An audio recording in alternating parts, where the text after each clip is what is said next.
पिता पुत्र पवित्र आत्मा के नाम पर।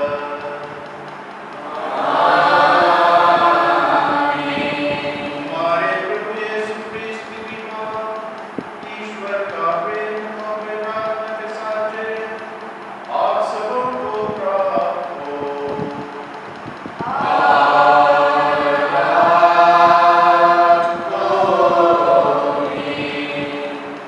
मेरे सभी पुरोहित भाइयों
वर्ष का 23वां इतवार, पहला पाठ नबी एजेकियल का ग्रंथ, अध्याय 33, पद संख्याएं 7 से 9। यदि तुम कुमार छोड़ने के लिए दुष्ट को चेतावनी नहीं दोगे तो तुम उसकी मृत्यु के लिए उत्तरदायी होगे। प्रभु ने मुझसे यह कहा, मानव पुत्र, मैंने तुमको इस्राएल के घराने का पहरेदार नियुक्त किया है। तुम मेरी वाणी सुनोगे और इस्राएलियों को मेरी ओर से चेतावनी दोगे। यदि मैं किसी दुष्ट से कहूँ, रे दुष्ट, तू मर जाएगा, और तुम कुमार छोड़ने के लिए उसे चेतावनी नहीं दोगे, तो वह अपने पाप के कारण मर जाएगा, किंतु तुम उसकी मृत्यु के लिए उत्तरदायी होगे। और यदि तुम कुमार छोड़ने के लिए उसे चेतावनी दोगे और वह तुम्हारी बात नहीं मानेगा, तो वह अपने पाप के कारण मर जाएगा, किंतु तुम्हारा जीवन सुरक्षित रह जाएगा। यह प्रभु की वाणी है।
रोमियो के नाम संत पौलुस का पत्र, अध्याय 13, पद संख्याएं 8 से 10 तक। पाठ का मूल सारांश है, जो प्यार करता है वह सहनता संहिता के सब नियमों का पालन करता है। भ्रातृप्रेम का ऋण छोड़कर और किसी बात में किसी का ऋणी ना बने। जो दूसरों को प्यार करता है उसने संहिता के सभी नियमों का पालन किया।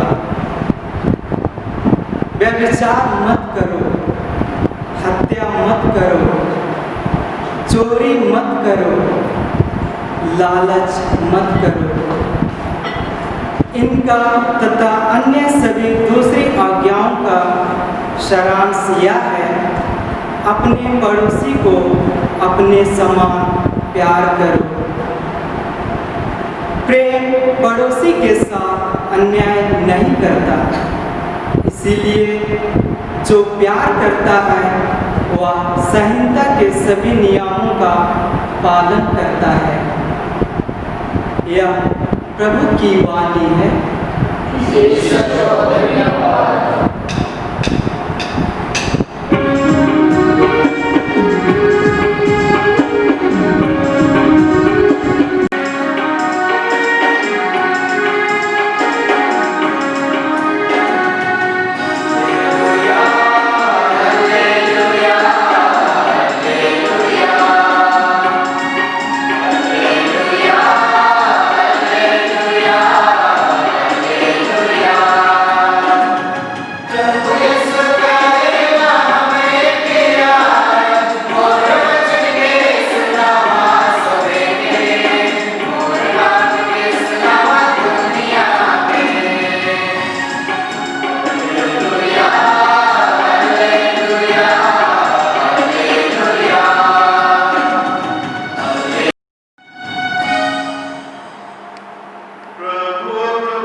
मत्ती के अनुसार पवित्र सुसमाचार।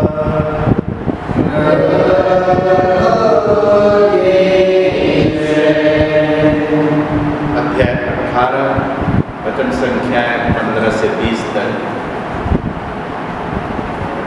पाठ का मूल वचन, यदि वह तुम्हारी बात मान जाता है तो तुमने अपने भाई को बचा लिया है। यीशु ने अपने शिष्यों से कहा, यदि तुम्हारा भाई कोई अपराध करता है तो जाकर उससे अकेले में समझाओ। यदि वह तुम्हारी बात मान जाता है तो तुमने भाई को बचा लिया है।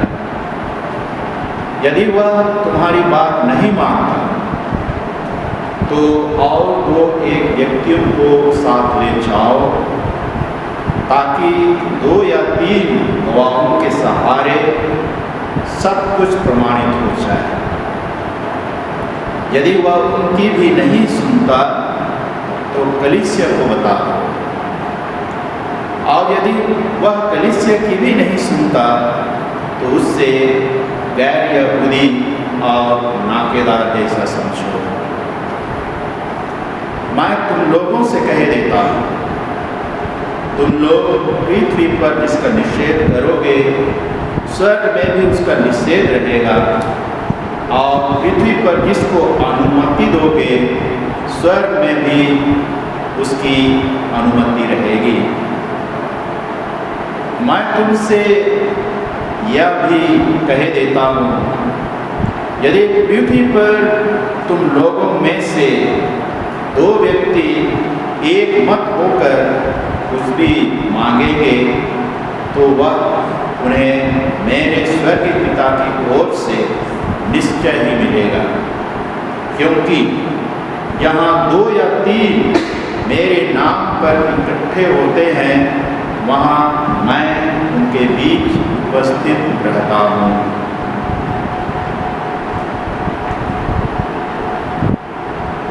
यह हमारे प्रभु यीशु ख्रिस्त का पवित्र सुसमाचार है।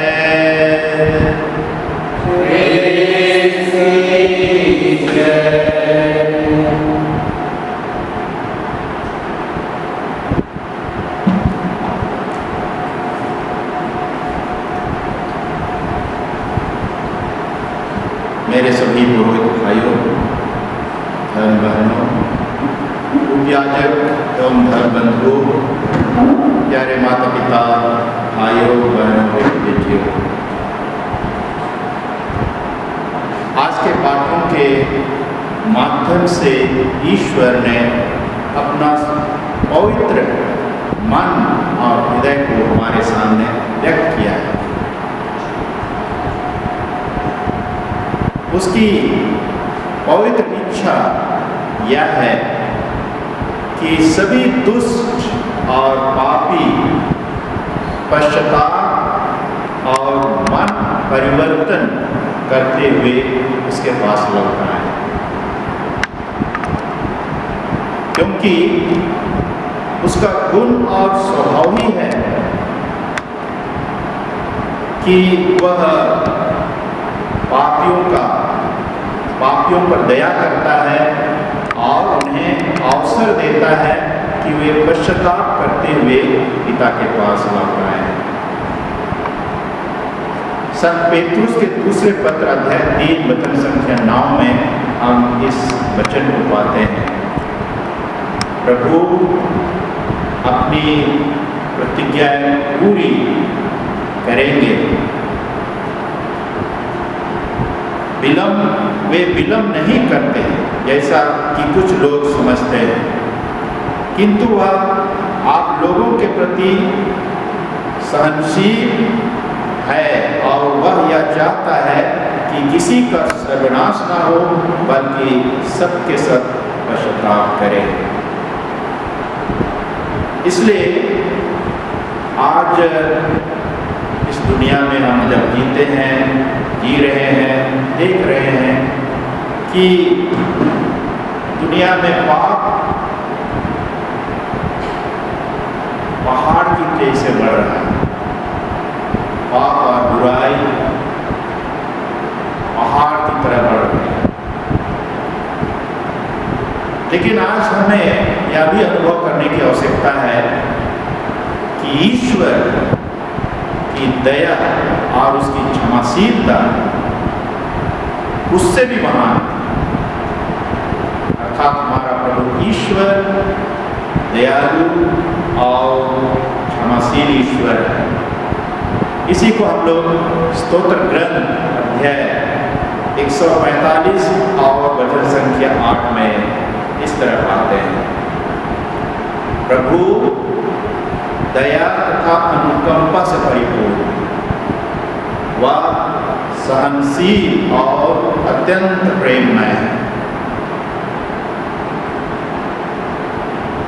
सृष्टिकर्ता ईश्वर अपने सृष्टि पर दया दिखाते हैं और इसीलिए उन्होंने इस पवित्र वचन में इस प्रकार अपना गुण और स्वभाव को हमारे सामने व्यक्त किया है। यह इसलिए कि हम मानव जाति भटक ना जाए, और अगर हम भटक भी जाते हैं तो उसकी दया और क्षमाशीलता का अनुभव करते हुए लौट आए। इस तरह जब ईश्वर दयालु और क्षमाशील है तो वह हमसे क्या आशा करते हैं? वह हमसे आशा करते हैं कि हम पश्चाताप करें,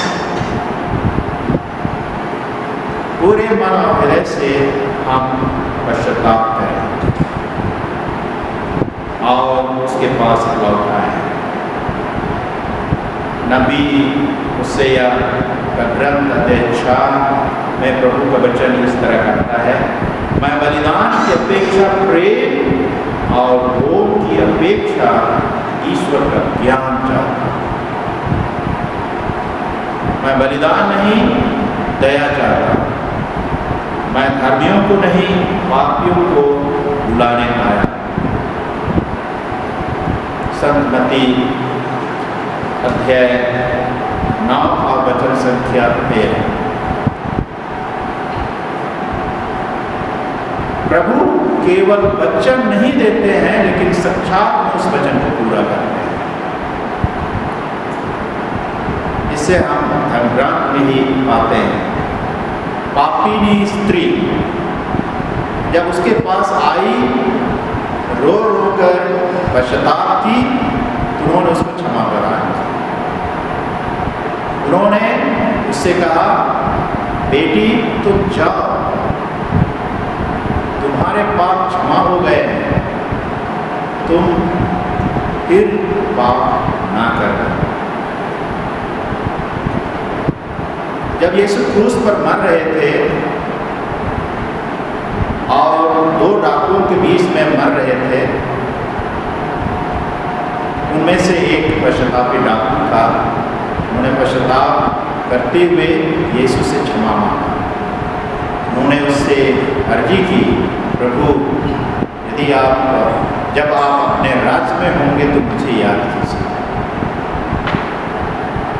उन्होंने उससे कहा, इसी क्षण तुम मेरे साथ ईश्वर के राज्य में होगे। इस तरह ईश्वर की दया पाप से भी बढ़कर है। इसे हम सबों को आज अपने जीवन में अनुभव करने की आवश्यकता है। हमारे परिवारों में, हमारे समुदायों में, पूरे दुनिया में प्रभु की दया का उत्कृष्ट उदाहरण देने की आवश्यकता है। आज के पाठों में विशेष रूप से पश्चाताप पैदा करने के लिए सहायक या माध्यम या एजेंट, उस पर बल दिया गया है कि हम किसी व्यक्ति को उनके बुराई और उनके खामियों का एहसास कराते हुए सुंदर प्रेम और दया भाव से पश्चाताप करने के लिए आमंत्रित करें। आज के पहले पाठ में हमने सुना नबी यिर्मयाह के ग्रंथ से, नबी एजेकियल के ग्रंथ से हमने सुना, जिसमें कहा गया है कि यदि एक नबी के रूप में एक पापी को चेतावनी दोगे और वह पश्चाताप करते हुए लौट आता है, तो इसमें प्रभु की महिमा होगी। लेकिन यदि उसके पाप को तुम अनदेखा करते हुए चेतावनी देना भी बंद कर दोगे और वह मर जाता है, तो उसकी पाप और उसके मृत्यु के जिम्मेदार व्यक्ति तुम ठहरो। इसलिए हम प्रभु के इस सुंदर आह्वान को, निमंत्रण को स्वीकार करें कि हमारे इतने अधीनस्थ जितने भी लोग हैं, चाहे हम यहाँ के 4 संख्या 12 और अध्याय 8 संख्या 22, एली के पुत्र उनको उनके पिता ने अर्थात एली ने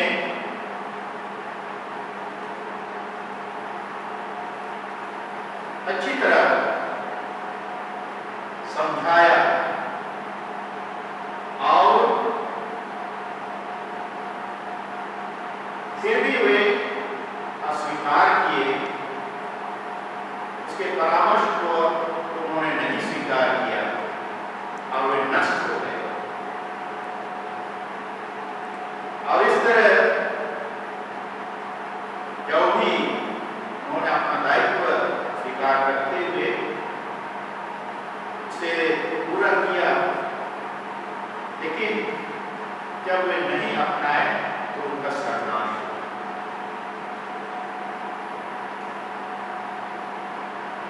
दूसरे ओर यदि हम ईश्वर के दायित्व अर्थात सभी लोगों तक पश्चाताप की शिक्षा देते हुए, प्रभु का वचन के द्वारा पश्चाताप की शिक्षा देते हुए उन्हें वापस लौटाते हैं, तो हम न केवल वे लेकिन उनके द्वारा हम भी पुण्य कार्य करते हैं।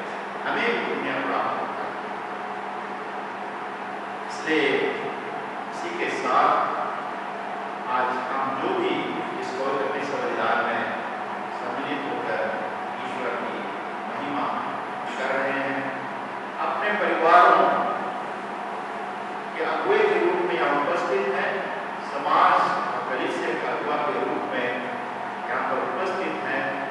हमने से प्रत्येक जन को आज प्रभु निमंत्रण दे रहे हैं कि हम अपने जिम्मेदारी से न हमारे जितने भी लोग हैं, हमारे अपने जितने भी लोग हैं, सबों को प्रभु के मार्ग पर लौटाने का प्रयत्न करें। और यदि वे अपना ऊपर अधर्म का मार्ग छोड़कर ईश्वर के मार्ग पर लौट आते हैं, तो उनके जीवन को हम बचा लेते हैं और सभी लोगों को हम स्वर्ग के लायक बनाते हैं। प्यारे भाई बहनों, प्रार्थना करें कि लोगों को समझाना या लोगों को पश्चाताप के मार्ग पर लौटाना भी सहज काम है। ऐसी स्थिति में आज पहुंच गए हैं कि लोग अच्छी बातों को सुनना पसंद नहीं करते और साथ ही साथ कोई भी व्यक्ति नहीं चाहता है कि उसके प्रति हम उंगली उठाएं। लेकिन जरूरत है ईश्वर के वचन के आधार पर कि हम अपने दायित्व से ना चुके, अपना जवाबदेही हम पूरा करें, चाहे वो सुने अथवा नहीं सुने। हम उससे प्रभु का वचन सुनाकर पश्चाताप की भावना उसके जीवन में पैदा करने का प्रयास करें और इस तरह पूरे परिवार में, समाज में, कलीसिया में एक सुंदर, प्रेम और पवित्र जीवन का मार्ग प्रशस्त करें, उसे बनाए रखें। ईश्वर इस कार्य में हम सबको आशीष दे।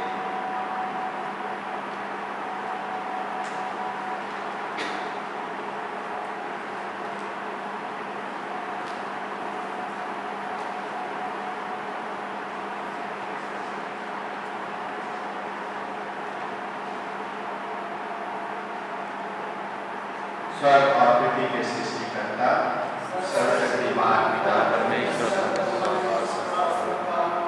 और उसके पहले पुत्र हमारे यीशु क्रिस्त जो पवित्र आत्मा के द्वारा कराए हमारे से जन्मे और उसका जन्म हुआ, उसका चौके गए, मरे और अपनाए गए, फिर उसने उठे, जिससे दिन में से जी उठे, स्वर्ग गए और शक्तिमान परमेश्वर के दाहिने विराजमान है।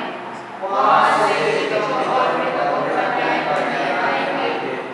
मैं पवित्र आत्मा पर, पवित्र की कलीसिया, धर्मियों के संबंध, पापों की क्षमा, देह के पुनरुत्थान और अनंत जीवन में विश्वास करता हूँ। आमीन।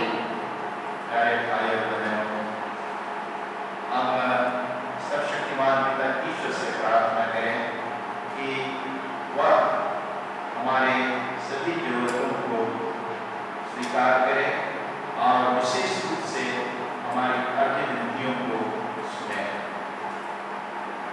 हम सबसे पहले हमारे संत पिता फ्रांसिस के लिए, अन्य धर्माध्यक्ष, पुरोहित और उनके सहयोगी,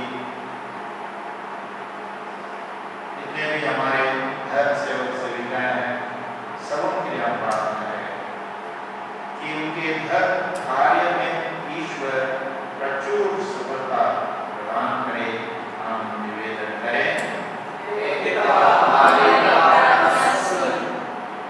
सभी राष्ट्रों के नेता, विशेषकर भारत वर्ष के नेता, विवेक और सच्चे हृदय से अपने कर्तव्य निभा सके।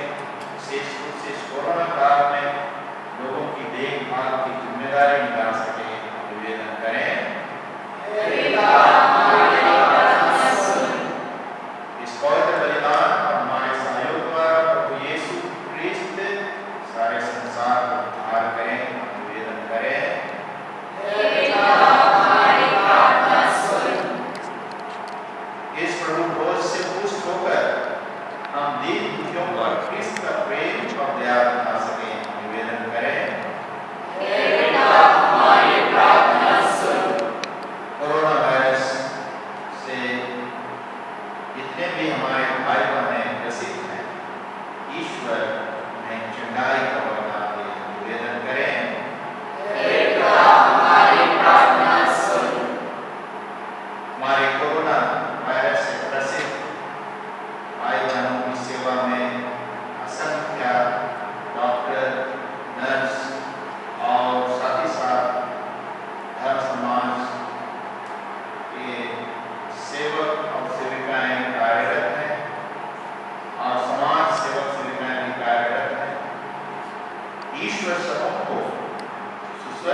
हे ईश्वर हमारी शरण, हमारे बल और दया के स्रोत, अपनी कलीसिया की दीन प्रार्थनाएं सुन, हमें ये कृपाएं प्रदान कर जिनको हम विश्वास के साथ उसे मान रहे हैं, हमारे प्रभु क्रिस्त के द्वारा।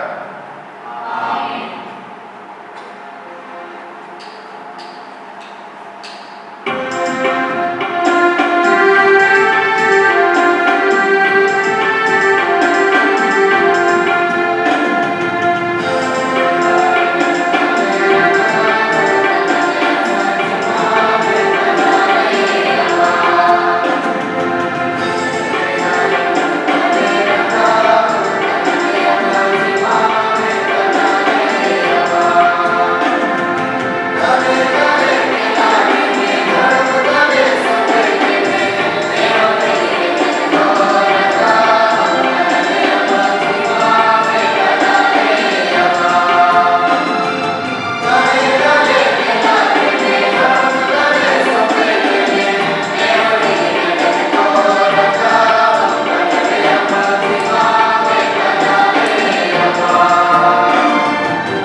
उद्धार अपने आत्मा की संस्पर्श से बोल कर दे कि हमारे प्रभु यीशु ख्रिस्त का शरीर का रक्त जाए।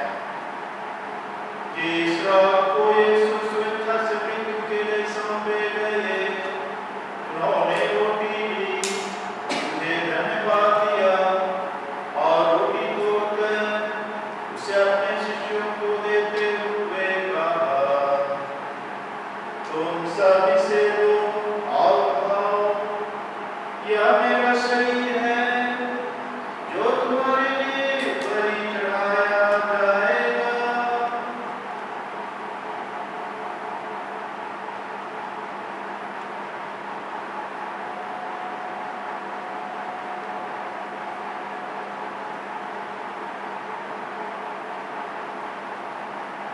इसे भांति भोजन के बाद उन्होंने कटोरा लिया, तुझे धन्यवाद दिया और उसे अपने शिष्यों को देते हुए कहा, तुम सब इसे लो और पियो, यह मेरे रक्त का कटोरा है, नवीन और अनंत उत्थान कर जो तुम्हारे और बहुतों के पापों की क्षमा के लिए पाया जाएगा।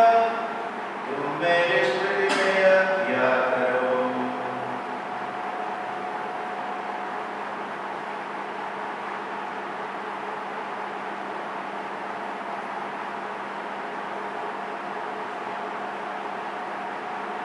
यह हमारे विश्वास का रहस्य।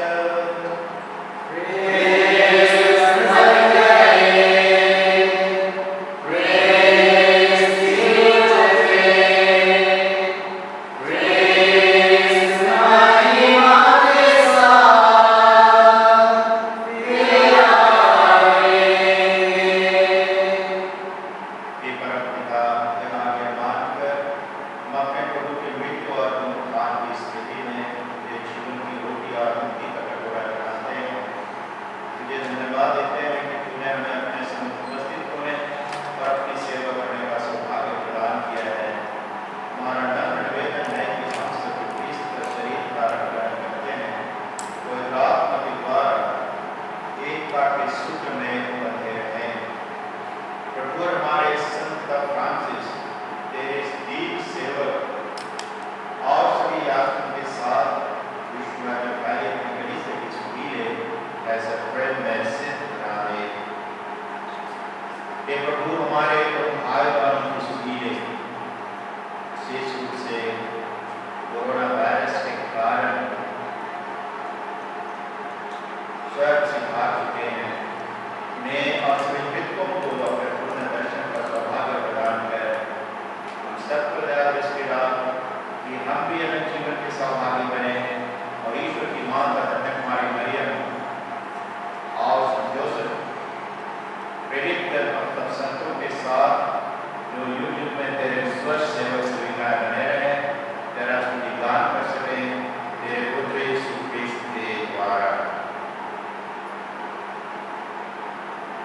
इन्हीं प्रभु ख्रिस्त के द्वारा, इन्हीं के साथ और इन्हीं में हे सर्वशक्तिमान पिता ईश्वर और एक आत्मा के साथ तुझे समाधान तथा महिमा युगानुयुग मिलते रहती है।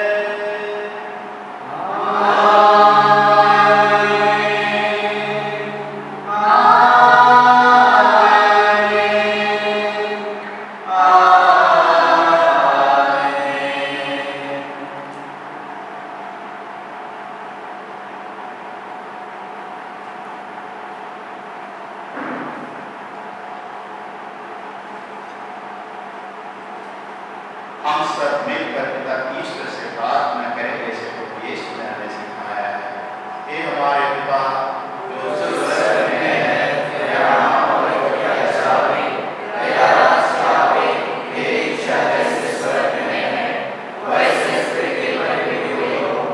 हमारा प्रतिदिन का आहार हमें दीजिए और हमारे अपराध में क्षमा कर जैसे हमने अपने अपराधियों को क्षमा करते हैं और हमें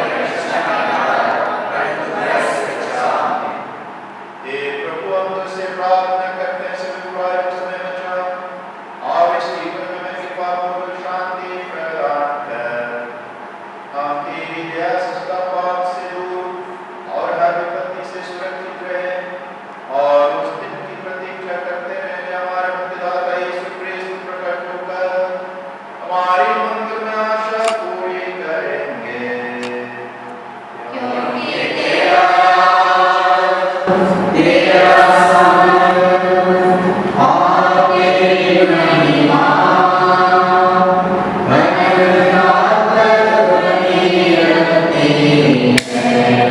प्रभु यीशु क्रिस्त ने अपने प्रेरितों से कहा है, मैं तुम्हारे लिए शांति छोड़ जाता हूँ, अपनी शांति तुम्हें प्रदान करता हूँ।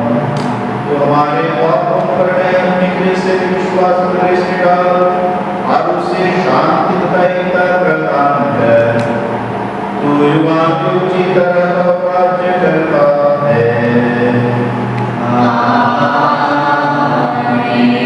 प्रभु की शांति सदा लोगों के साथ रहे।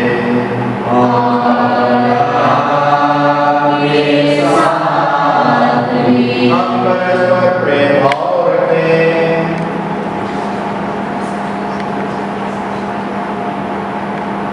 ईश्वर के प्रेम में संसार के पाप कर लेता है, हम करते आकर ईश्वर के प्रेम में संसार के पाप कर लेता है, हम करते आकर ईश्वर के प्रेम में संसार के पाप कर लेता है, हमें शांति प्रदान कर।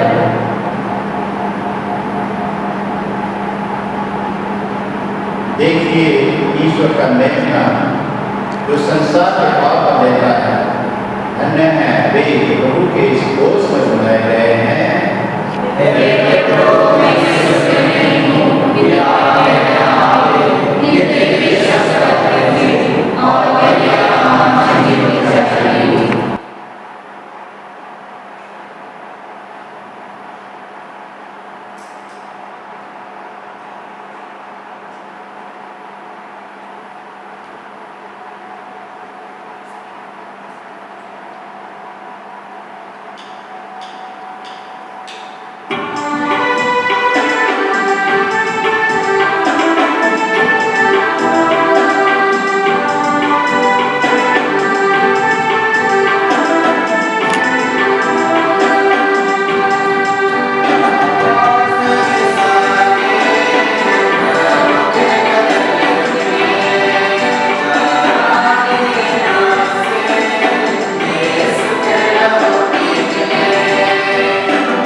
हमारे संत पिता फ्रांसिस आज के प्रभु कृष्ण बलिदान में जितने भी चढ़ाए गए सभी मतदानों के लिए हे हमारे पिता